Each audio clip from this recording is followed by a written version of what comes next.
का पिछले 10 वर्षों में भारत के लोकतंत्र को किस तरह से खत्म करने की कोशिश की गई है। पिछले 10 वर्षों में ऑपरेशन लोटस चलाकर अलग अलग सरकारों को कैसे गिराने की कोशिश की गई है, इसका जीता जागता उदाहरण आप लोगों के सामने है। और जो सूरत से शुरुआत हुई है वो इस बात का संकेत है कि 10 साल में ऑपरेशन लोटस चलाकर बीजेपी ने अलग अलग राज्य सरकारों को तोड़ा, विधायकों को तोड़ा, सरकारों को गिराया। लेकिन 2024 के बाद इस देश में चुनाव नहीं होगा। सूरत इसकी शुरुआत है। सूरत तो झांकी है, पूरा देश बाकी है। पूरे देश में भारतीय जनता पार्टी चुनाव खत्म करेगी। मैं 140 करोड़ लोगों से निवेदन करना चाहता हूं, यह आपका अंतिम चुनाव है। इसके बाद आपको वोट करने का अधिकार नहीं मिलेगा। और आपने देखा, कभी आपने नहीं सुना होगा, लोकसभा का चुनाव देश की सत्ताधारी पार्टी बगैर मतदान के जीत जाती है, बगैर वोट के जीत जाती है, बगैर चुनाव के जीत जाती है। सूरत में सारे कैंडिडेट्स का पर्चा खारिज कर दिया गया। न सिर्फ कांग्रेस का, बाकी सारे दलों का भी पर्चा खारिज कर दिया गया। बाकी निर्दलीय उम्मीदवारों का भी पर्चा खारिज कर दिया गया। और चुनाव के पहले प्रमाण पत्र हाथ में भाजपा के कैंडिडेट को पकड़ा दिया गया। 2024 के बाद यही देश में होने जा रहा है। खाली दिखावे के लिए एक संविधान होगा जो नागपुर का आरएसएस का संविधान होगा, जिसमें आरक्षण की व्यवस्था नहीं होगी, जिसमें किसान के अधिकार की बात नहीं होगी, जिसमें महिलाओं के, युवाओं के रोजगार की बात नहीं होगी, उनके सुरक्षा की बात नहीं होगी।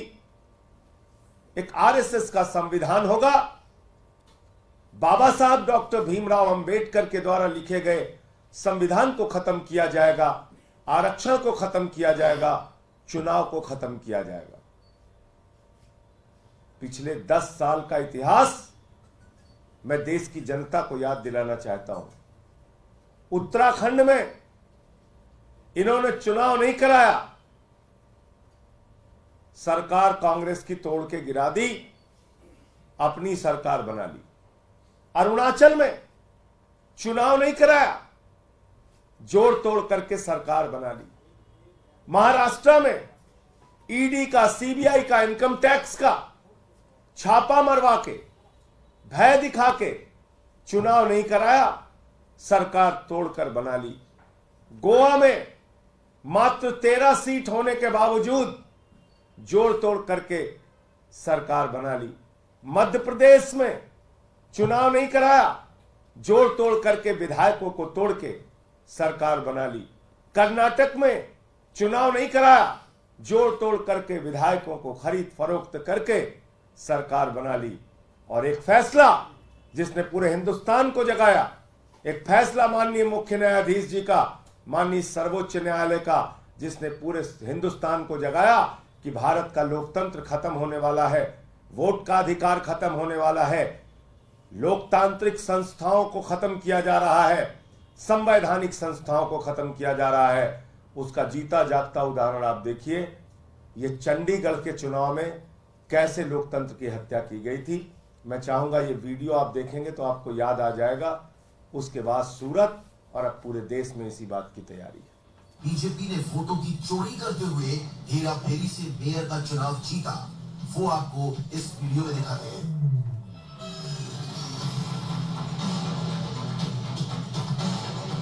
अब यहां से शुरू होती है भाजपा की असली साजिश। आपको काउंटिंग पर लगे इस कैमरे से दिखाते हैं कि कैसे भाजपा देश के लोगों के साथ धोखाधड़ी करती है। भाजपा के पीठासीन अधिकारी 36 वोटों की काउंटिंग शुरू करते हैं और पहचान कर इंडिया गठबंधन की वोटों को खराब करने के अपने प्लान को अंजाम देते हैं। जिन वोट पर कुछ नहीं करना था उन्हें जल्दी साइन करके आगे बढ़ा रहे हैं। अब आई आम आदमी पार्टी के पार्षद की वोट। बेईमानी करनी थी तो थोड़ा सा रुके, ऊपर देखा कि कोई देख तो नहीं रहा है और फिर चुपके से पेन से डॉट मार के वोट को खराब कर दिया। फिर बीजेपी की वोट आई तो आराम से आगे बढ़ा दी। उसके बाद वो वोट आई जिस पर गड़बड़ी करनी थी तो चुपके से फिर से पेन चला दिया और वोट को खराब कर दिया। उसके बाद विपक्ष की एक और वोट आई, यानी तीसरी वोट, और उसे भी खराब कर दिया। फिर चौथी वोट खराब की, फिर पांचवी वोट खराब की, उसके बाद छठी, फिर सातवीं और ये 8 वोट। आपने देखा 8 वोट कैमरे के सामने खराब करते हुए रंगे हाथ भारतीय जनता पार्टी पकड़ी गई। तो इसलिए मैं कहता हूं, जब लल्लू सिंह भाजपा का सांसद उसके मुंह से निकल गया कि संविधान बदलना है, 400 सीट दे दो। अरुण गोविल जी वो कहते हैं 400 सीट दे दो, संविधान बदलना। ज्योति मिर्धा कहती है 400 सीट चाहिए, संविधान बदलना है। अनंत हेगड़े भारतीय जनता पार्टी के केंद्र सरकार के मंत्री रहे, कहते हैं 400 सीट दे दो, संविधान बदलना है। संविधान बदलेंगे, आरक्षण खत्म करेंगे, चुनाव को खत्म करेंगे। और यही इस बात का उदाहरण है जो आपके सामने हमने दिखाया। चंडीगढ़ में हुआ, सूरत में हुआ, अलग अलग राज्य सरकारों को पिछले 10 वर्षों में तोड़ तोड़ के गिराया गया। ED, CBI, income tax department, हमने तो नारा दिया है, भाजपा के 3 है भाई, मुझे माल भी दिया जाए। ED, IT, CBI. हमारे साथ अब आपको और दिखाता हूं अमित शाह के क्षेत्र में कैंडिडेट के साथ क्या हुआ। तो बचा लो। ये गांधीनगर के, खतरे में है। ये गांधीनगर का प्रत्याशी है। इसका देशवासी लोगों से अपील कर रहा हूं, नेता संचालन का कोटि कोटि प्रणाम। साथियों, मैं गुजरात के गांधीनगर को इस तरह शेयर करो मंथन किया था अखिल भारतीय परमात्मा जी से। मुझसे जबरदस्ती फॉर्म वापस दिलवाया जा रहा है, मुझे हाईजैक कर लिया गया है। अमित शाह साहब के लोगों ने मुझे हाईजैक कर लिया है। हो सकता है हमारी मौत भी हो जाए, मुझे मार भी दिया जाए, कुछ भी हो सकता है हमारे साथ। मैं देशवासियों से अपील करता हूं, इस देश को बचा लो। ये देश खतरे में है, ये देश खतरे में है। देश के लोगों से अपील कर रहा हूं, देश को बचा लो।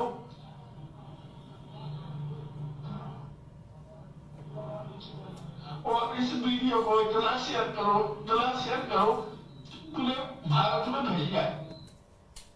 ये गांधीनगर का कैंडिडेट है, रो रहा है। क्या नाम है इनका? पूरा शुरुआत से दिखाइए। ठाकुर जितेंद्र सिंह, बंद कर दो। भारतीय परिवार पार्टी। ठाकुर, तो आपने देखा कि किस तरीके से इन्होंने पूरे देश में एक कोहराम मचा रखा है। डंडे के जोर से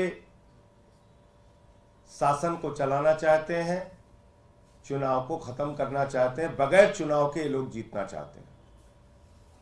आपका कोई प्रश्न हो तो आप पूछ सकते हैं। कल दिल्ली में भी मेयर चुनाव है, प्रिसाइडिंग अधिकारी को लेकर के मंत्री का कहना है कि बगैर उनसे कंसल्ट किए नाम भेज दिया गया। आपको लग रहा है कल के चुनाव में ऐसा कुछ हो सकता है? देखिए, इसके बारे में जो हमारे संबंधित विभाग के मंत्री हैं वो सारी बात आपके सामने रखेंगे। मैं कोई आधी अधूरी बात रखूं तो ठीक नहीं है। आशंका है आपको ऐसा हो सकता है? मैं फिर कह रहा हूं कि उनको विस्तृत जानकारी है इस विषय की, जो हमारे संबंधित विभाग के नगर विकास विभाग के मंत्री हैं सौरभ भारद्वाज जी, वो आपको विस्तार से इसके बारे में बताएंगे। सर, तिहाड़ में एक घटना घटी है, तिहाड़ में जहां पर वर्चस्व की लड़ाई में 4 लोग जो घायल हो गए हैं और जेल के अंदर ही कैदियों में आपस में भिड़ंत हुई है। आपको मालूम है जेल के अंदर हत्या भी हो चुकी है, एक नहीं कई हत्या हो चुकी है। तो जब मैं कहता हूं कि अरविंद केजरीवाल की जान को खतरा है, जब मैं कहता हूं कि अरविंद केजरीवाल के खिलाफ गहरा षड्यंत्र चल रहा है, जब मैं कहता हूं कि अरविंद केजरीवाल के जीवन के साथ ये लोग खिलवाड़ कर रहे हैं, तो आप लोग यकीन नहीं करते। भाई ऐसी ही कोई घटना जेल के अंदर अरविंद केजरीवाल के साथ हो जाएगी, कौन जवाब देगा? बाद में मुंह बना के कैमरे पे आ जाएंगे लोग, बाद में मुंह बना के कैमरे पे आ जाएंगे। जब तिहाड़ जेल के अंदर हत्या की घटना हो चुकी है, एक नहीं कई हत्या, मैं बता रहा हूं पिछले 1-1.5 साल का रिकॉर्ड उठा के देख लीजिएगा, तो अरविंद केजरीवाल के साथ भी ऐसी घटना को ये लोग अंजाम दिला सकते हैं। शातिर लोग हैं, खतरनाक लोग हैं, 24 घंटे सीसीटीवी से निगरानी रखते हैं, कहीं मौका पाके ऐसी कोई घटना करा देंगे, बाद में मुंह बना के कैमरे पे आ जाएंगे। इसलिए मैं कह रहा हूं अरविंद केजरीवाल की जिंदगी को जेल के अंदर खतरा है, उनके जीवन को खतरा है और उनके खिलाफ गहरा षड्यंत्र चल रहा है। 23 दिन तक तो उस आदमी को इंसुलिन नहीं दी गई, तो ये तो जानलेवा कार्रवाई है ना। अगर आप एक जीवन रक्षक दवा जो किसी भी शुगर के मरीज के लिए शुगर बढ़ने पर वो कोलैप्स कर सकता है, शुगर अचानक डाउन होने पर कोलैप्स कर सकता है, और आप उसकी जिंदगी के साथ 23 दिन तक खिलवाड़ करते रहे, आपने इंसुलिन नहीं दिया। इतना हो हल्ला हुआ तो इंसुलिन दिया आपने। इसलिए अरविंद केजरीवाल जी का परिवार, उनकी पत्नी, दिल्ली के लोग, देश के लोग जो अरविंद केजरीवाल जी से बेहद प्यार करते हैं, वो चिंतित हैं, परेशान हैं इस बात को लेके कि अरविंद केजरीवाल के साथ क्या घटना ये लोग अंजाम दे देंगे, क्या साजिश रच देंगे, कैसे ये उनकी जिंदगी के साथ खिलवाड़ कर सकते हैं। और ये जो आपने बताई घटना, ये इस बात का उदाहरण है। आज की तारीख में तो मुख्यमंत्री अंदर हैं जेल में। सिक्योरिटी बढ़ाने की भी मांग करेंगे आप इस मामले के बाद? स्पेशली भाई एक चीज आप मुझे बताइए, एक सिटिंग चीफ मिनिस्टर, 3 बार के चीफ मिनिस्टर को आप जब उनको अपराधियों की तरह, आतंकवादियों की तरह मुलाकात करा रहे हैं, आप उनको इंसुलिन जैसी उनके जीवन के लिए जरूरी दवा नहीं दे रहे हैं, आप उनकी पत्नी से भी मुलाकात शीशे की दीवार खड़ी करके कराते हैं, आप उनकी मंत्री की मुलाकात कैंसिल कर देते हैं, उनके सांसद की मुलाकात कैंसिल कर देते हैं, तो ये किस बात का संकेत है? ये क्या बताता है? अगर आप चाहें तो भाई, आपको याद नहीं इसी तिहाड़ में ऑफिस, इंटरनेट, फोन, सारी सुविधाएं सुब्रतो राय सहारा को दी गई थी, चंद्रा ब्रदर्स को दी गई थी, इसी तिहाड़ जेल के अंदर। लेकिन केजरीवाल के खिलाफ तो साजिश करना है, दिल्ली के 2 करोड़ लोगों के द्वारा चुने गए मुख्यमंत्री के खिलाफ तो उनके जिंदगी के साथ तो खिलवाड़ करना है। यह सबसे बड़ी बात है। सर, प्रधानमंत्री ने एक बयान दिया है कि अगर इंडिया गठबंधन की सरकार आती है तो आप जो है पीएम की कुर्सी का भी ऑप्शन कर सकते हैं 1 साल के लिए। तो इंडिया गठबंधन की सरकार आ रही है, प्रधानमंत्री ने मान लिया, ये तो बड़ी खुशखबरी दी आपने। प्रधानमंत्री ने मान लिया कि इंडिया गठबंधन की सरकार आ रही है। अभी तक तो 400 पार कर रहे थे, पहली बार वो मान गए कि इंडिया गठबंधन की सरकार आ रही है। अब ऑप्शन की बात बता रहा हूं आपको, प्रधानमंत्री की कुर्सी ही नहीं, पूरे देश को नीलाम करने का काम भारत की भारतीय जनता पार्टी की सरकार ने किया है। अपने एक ही दोस्त को कोयला दे दिया, गैस दे दिया, बिजली दे दिया, पानी दे दिया, सड़क दे दिया, स्टील दे दिया, पोर्ट दे दिया, एयरपोर्ट दे दिया, 2.5 लाख करोड़ रुपए का कर्जा दे दिया, 15 लाख करोड़ रुपए चंद पूंजीपतियों का माफ कर दिया, 3.5 लाख करोड़ रुपए चंद पूंजीपतियों का बैंक सेटलमेंट के जरिए माफ कर दिया, और तो और अपने भतीजे को, जिसको क्रिकेट का बल्ला पकड़ना नहीं आता, उसको बीसीसीआई का चेयरमैन बना दिया। तो नीलाम तो आप कर रहे हैं इस देश को, नीलाम तो आप कर रहे हैं इस देश के संसाधनों को। भाई आपके भतीजे को बल्ला पकड़ना नहीं आता, उसको आपने बीसीसीआई का चेयरमैन बना दिया। और गरीब आदमी का लड़का जो 4-4 घंटे परिश्रम करता है कि सेना में भर्ती होंगे, उसको आपने सियाचिन भेज दिया। -40 डिग्री टेम्परेचर में जाओ बेटा ड्यूटी करो, +50 डिग्री टेम्परेचर में जाओ जैसलमेर में सूली पर चढ़ जाओ। गरीब का बच्चा -45 डिग्री टेम्परेचर में ड्यूटी करेगा, और मोदी जी का भतीजा बीसीसीआई का चेयरमैन बनेगा। आप बताइए ना, ये अग्निवीर क्या है? एक फौजी जवान को मैं सुन रहा था, कहता ये तो ऐसी योजना है कि पता चला पिता जो है वो नौकरी कर रहा है सेना में और बेटा रिटायर हो गया। पिता नौकरी कर रहा है, बेटा रिटायर हो गया 4 साल में। यह है अग्निवीर। तो इसलिए इस देश को कौन नीलाम कर रहा है, इस देश के संसाधनों को कौन नीलाम कर रहा है, और प्रधानमंत्री के, भारत के प्रधानमंत्री की कुर्सी की बोली तो पाकिस्तान के व्यापारियों तक ने लगा दी, बिना अपॉइंटमेंट के, बिना किसी कार्यक्रम के चले गए थे बर्थडे का केक काटने, और बाद में पता चला कि बिजली का ठेका कर दिलाने गए थे। नहीं गए थे बिजली का ठेका दिलाने, बिजली, स्टील, ये काम है प्रधानमंत्री जी का।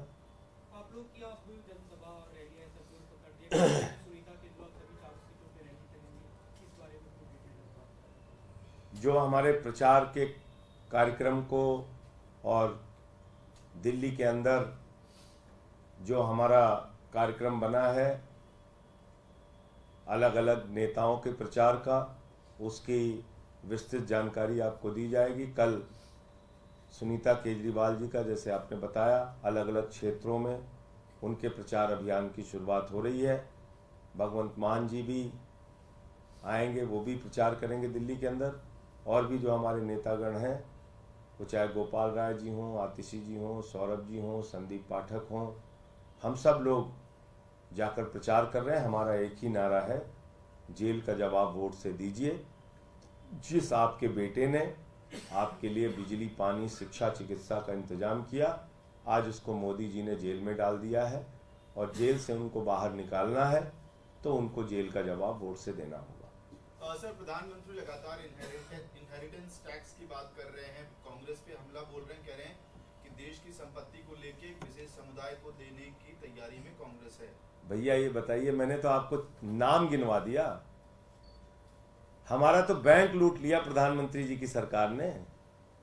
बताइए 20,000 करोड़ लूटा कि नहीं जनता का पैसा, नीरव मोदी, मेहुल चौकसी ने। बताइए 3,000 करोड़ रुपए लूटा कि नहीं जनता का पैसा। वो किसकी संपत्ति थी? वो मोदी जी की संपत्ति थी क्या? जो 3,000 करोड़ ललित मोदी ने लूटा, वो तो जनता की संपत्ति थी ना। वो किसकी संपत्ति थी 6,000 करोड़ रुपए जो नितिन संदेशरा लूट के भाग गया? वो किसकी संपत्ति थी 10,000 करोड़ रुपए जो विजय माल्या लेके भाग गया? वो किसकी संपत्ति थी 15 लाख करोड़ रुपए जो मोदी जी ने अपने दोस्तों का माफ कर दिया? वो किसकी संपत्ति थी 3.5 लाख करोड़ रुपए जो बैंकों में कर्जा मोदी के दोस्तों ने लिया था और मोदी जी ने उसको माफ कर दिया? बताइए किसकी संपत्ति थी? मैं आपको कहता हूं, इंडिया गठबंधन की सरकार बनेगी। ये जितने बेईमान हैं, जिनकी संपत्तियां नरेंद्र मोदी जी ने माफ की है, जिनकी संपत्तियों पर नरेंद्र मोदी जी का संरक्षण है, जिनकी संपत्तियां भारत के लोगों को लूटकर दिन दूना रात चौगुना बढ़ाई गई हैं, जो 2.5 लाख करोड़ रुपए का कर्जा लेके बैठा हुआ है, जिसने प्रधानमंत्री जी ने देश की जनता का 15 लाख करोड़ रुपए अपने दोस्तों पर लुटवाया है, इस सब की जांच होगी। और सारा पैसा, इन लुटेरों का सारा पैसा जनता को, गरीबों को दिया जाएगा। स्कूल बनवाए जाएंगे, अस्पताल बनवाए जाएंगे। पूरे देश को लूट के कंगाल कर दिया। अभी भी बात करते हो आप? पोर्ट, एयरपोर्ट, स्टील, कोयला, गैस सब अपने दोस्त को देते हो। मोदी जी के लिए उनके दोस्त प्राथमिकता हैं। मोदी जी अपने दोस्तों के लिए काम कर रहे हैं, देश के लिए काम नहीं कर रहे हैं।